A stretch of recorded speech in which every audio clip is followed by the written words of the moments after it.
konflik itu sesuatu yang kompleks, Bang. Jadi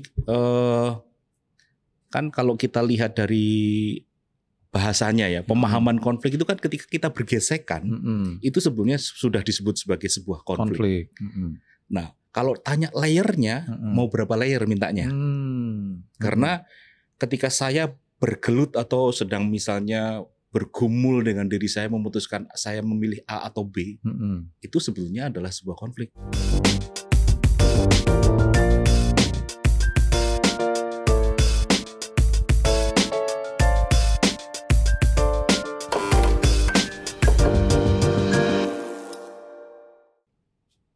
Sahabat Kopi, kembali dengan saya Billy Lantang di Billy's Coffee Table. Dan pada hari ini kita kedatangan tamu istimewa, Pendeta Didi Christian Adi Cahyono dari Gereja Kristen Jawa Gandaria yang bertempat di Jalan Raya Bogor.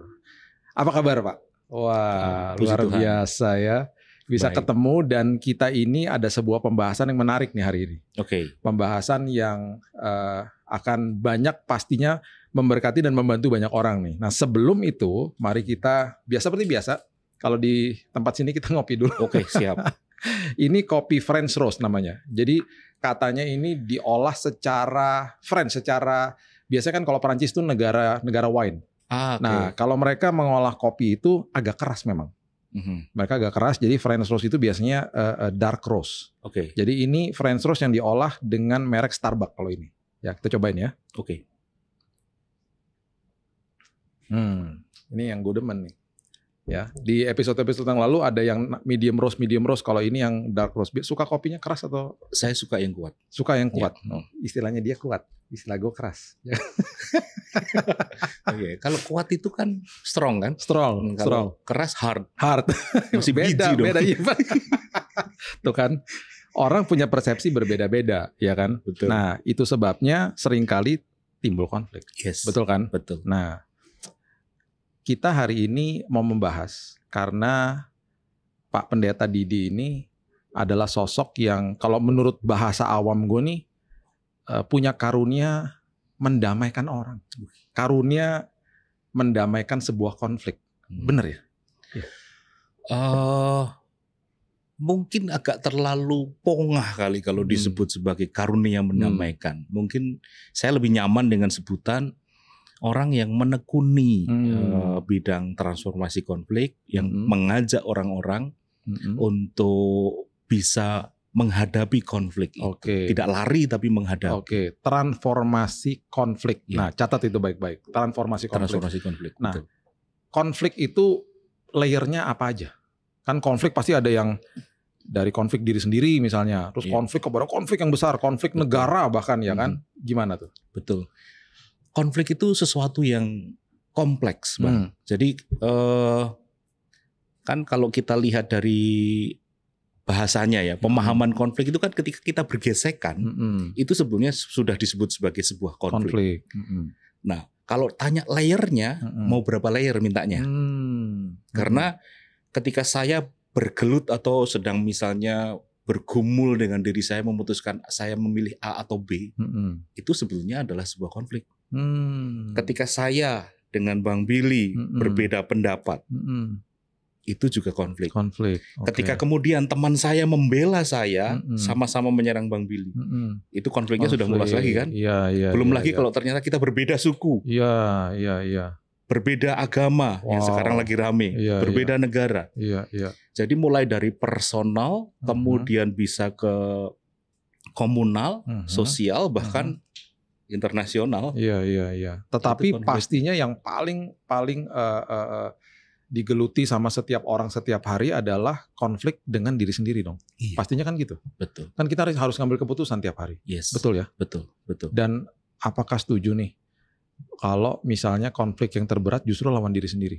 Bener gak? Iya. Iya kan? Ini saya cerita ya pengalaman saya. Di jemaat saya banyak menolong warga untuk how to solve their problem.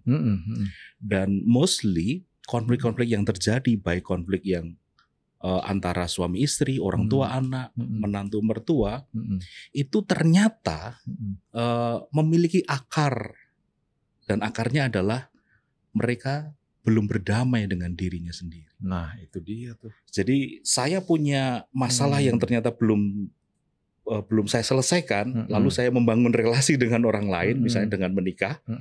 Bayangan konflik itu menjadi sebuah perspektif bagi saya untuk menghadapi realitas bersama pasangan saya. Wow.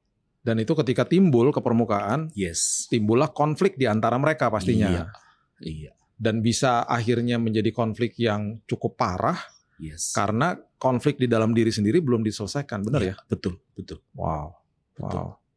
Dan timbul akhirnya yang paling kita sering dengar adalah konflik rumah tangga lah. Iya kan? Iya. Nah kalau yang aku dengar nih selama 2 tahun terakhir, ya udah masuk tahun ketiga ya, semenjak tahun pandemi itu, kan banyak nih konflik rumah tangga. Betul. Karena mau tidak mau manusia dijadikan satu di rumah, nggak bisa kemana-mana, aslinya kelihatan. Dan akhirnya timbullah konflik di mana-mana. Bahkan bukan hanya di sekedar di level jemaat aja, tapi juga sampai kepada level hamba Tuhannya nih. Pendeta-pendeta juga akhirnya mengalami konflik di rumahnya gitu. Betul. Gimana nih kalau menurut Pak Pendeta nih gimana? Apa yang biasanya dilakukan ketika ada orang datang deh misalnya, tolong saya Pak, jemaat nih datang, tolong saya Pak, kami ini ribut nggak kelar-kelar Pak. Suami istri misalnya, itu gimana tuh? Dimulai dengan apa sih? Ini biasanya begini. Orang itu enggan mengakui kalau mereka mengalami konflik. Ada asumsi tertentu, ada perspektif tertentu, terutama orang-orang timur yang memahami bahwa konflik itu tanda kegagalan. Konflik itu aib dan harus ditutupi. Jadi ketika saya ketemu dengan orang lain, saya harus menampakkan baik-baik saja. Contohnya diangkat di film apa itu? Ngeri-ngeri sedap. Nonton kan? Nah, belum nonton. Ya, jadi konflik suami istri ketika ketemu dengan pendeta datang, ayo kita pura-pura mesra. Baik-baik saja. Dan itu ternyata memang real terjadi. Nah, biasanya orang atau warga jemaat katakanlah datang ke pendetanya itu ketika kalau ibarat kanker itu sudah stadium 3, stadium 4. Iya. Tolonglah kami karena memang relasinya sudah tidak baik gitu kan. Iya. Nah, kalau pertanyaannya apa yang dilakukan, maka yang saya lakukan adalah mengajak mereka untuk bertemu dan ngobrol sebelumnya apa yang terjadi. Nah, obrolannya memang saya tidak langsung ketemu dengan 2 orang, misalnya kalau konflik suami istri. Satu-satu. Satu-satu saya ketemu suaminya dulu atau ketemu dengan istrinya dulu, tapi sepengetahuan mereka. Iya. Kemudian mencoba menggali sebetulnya apa sih? Apa yang membuat masalah ini terjadi dari perspektifmu? Karena ketika diajak ngomong sendiri-sendiri beda kalau ketika diajak ngomong bareng-bareng. Biasa gitu ya. Betul. Kalau diajak ngomong bareng-bareng, belum tentu semuanya terbuka. Betul. Karena ada yang harus dipersiapkan adalah powernya harus balance nih. Kalau suaminya ternyata setiap hari menekan dan istrinya hanya diem aja, ketika ketemu pasti yang dominan suaminya. Demikian pula sebaliknya. So, saya lebih memilih one on one begitu. Lalu mencari tahu sebetulnya apa yang terjadi. Jadi kalau digambarkan secara sederhana seperti ini. Bang Billy lihat gelas ini kan ya. Handle gelas ini di sebelah kanan atau sebelah kiri? Sebelah kanan. Saya bilang sebelah kiri. Kalau dari perspektif dan pandangan saya sebelah kanan saya. Saya bilang sebelah kiri. Kalau misalnya orang berpikir biner, benar atau salah, maka saya menganggap Bang Billy salah. Pun sebaliknya kan. Iya. Nah, realitas konflik seringkali seperti ini. Nah, yang saya lakukan adalah, ayo kita ajak bersama-sama. Ini handle-nya di mana? Sebelah kanan. Menurutmu sebelah kanan, menurut istrimu sebelah kiri.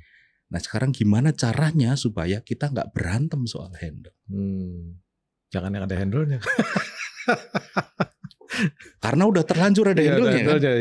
Iya. Kalau menurut Bang Billy misalnya nih, saya punya power untuk mengeliminasi orang yang berbeda dengan saya, maka Bang Billy mati. Demikian pula sebaliknya, Bang Billy punya power untuk membunuh saya karena berbeda, saya mati. Gimana caranya supaya kalau kita nggak berantem, kita nggak bunuh-bunuhan, perkara gelas? Iya. Caranya gimana? Menyamakan persepsi. Caranya gimana? Nah, gimana tuh caranya? Nah, menerima persepsi dia. Caranya gimana? Caranya gimana? Merendahkan hati untuk menerima persepsi dia. Ya, bayangin orang yang konflik mudah nggak merendahkan hati? Enggak. Nggak mudah. Yes. Bahkan nggak bisa seringkali kan? Iya. Nah, seringkali ini ilustrasi yang sering kali saya pakai ketika ngobrol dengan orang-orang yang berkonflik. Gimana caranya supaya kita nggak berantem soal perspektif? Ada 2 cara. Yang pertama, kita putar. Oh, oke. Bang Billy bener. Gue salah. Iya. Atau kita switch tempat. Oh, wow. Nah, iya. Itu baru satu ya. Iya. Switch tempat dari. Switch tempatnya berarti saya berusaha ada di dalam posisi dia, menyelami apa yang dia rasakan. Yes. Benar ya, kayak gitu ya. Betul. Oke, menarik nih. Nah, terus setelah itu kemudian saya ajak mereka untuk lebih dalam lagi. Tuh kan, sama kan? Setelah itu saya bikin pertanyaan yang sederhana. Ini apa? Gelas kopi. Isinya apa? Kopi.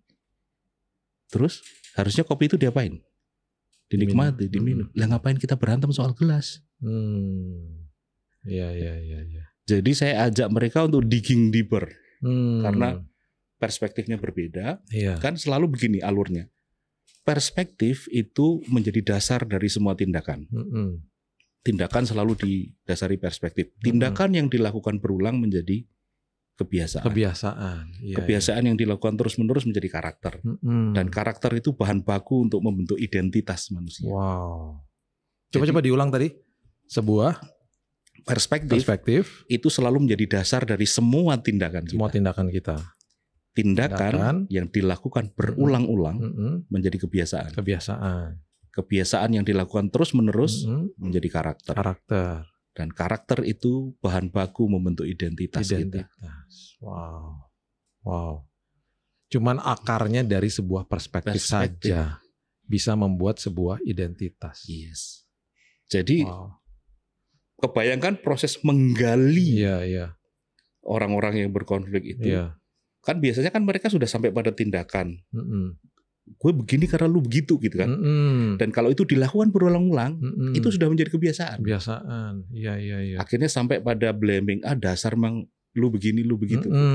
Nah itu kebayang caranya untuk mencoba mengajak mereka untuk menggali apa sih sebetulnya yang membedakan gitu. Sampai ke level perspektifnya itu. Itu paling dasar tuh ya.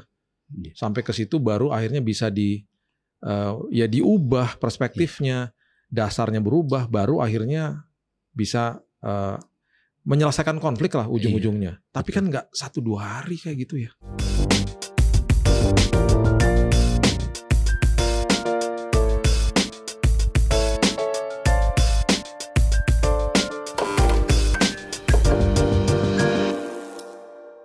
Konflik dengan istri atau dengan suami, berarti gue gagal jadi istri atau suami.